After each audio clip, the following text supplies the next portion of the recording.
তোমার সাথে আর হলো না দেখা দেখা রে, বুকে আমার বিসর্জনের ব্যথা। বিয়ে করছেন বর্তমান সময়ের জনপ্রিয় দুই অভিনয় শিল্পী শরীফুল রাজ ও শবনম বুবলী। না, আপনি ভুল শোনেননি। জানা গেছে চলতি মাসেই তাদের 4 হাত এক হয়েছে।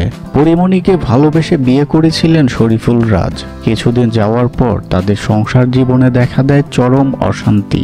এর মাঝে তাদের কোলজুড়ে পুত্র সন্তানের আগমন ঘটলেও পরিস্থিতি কোনোভাবেই স্বাভাবিক হয়নি তাদের দুজনের মধ্যে।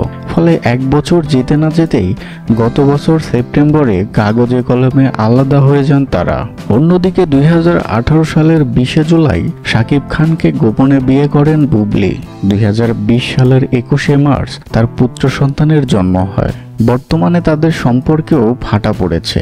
আনুষ্ঠানিক বিচ্ছেদের খবর প্রকাশ্যে আসেনি, তবে আলাদা থাকছেন তারা। এদিকে নতুন খবর এলো, গেল 13ই মে বিয়ে করেছেন চুপি চুপি রাজ ও বুবলী। উইকিপিডিয়া এ তথ্য জানিয়েছে।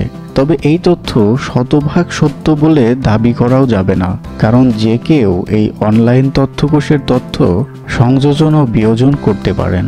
সম্প্রতি মুক্তি পাওয়া দেওয়ালের দেশ নামে একটি সিনেমায় অভিনয় করেছেন রাজ এবং বুবলী। তাদের অভিনয় প্রশংসিতও হয়েছে। বাতাসে গুঞ্জন এই ছবিতে অভিনয়ের সূত্র ধরেই অনেকটা কাছাকাছি আসেন তারা। এখন যদি তারা গোপনে বিয়েও করে থাকেন, তাহলে সেটাও মোটেও অবাক করার কোনো বিষয় হবে না, কারণ এই দুজনের জীবনেই এমন ঘটনার নজির আছে।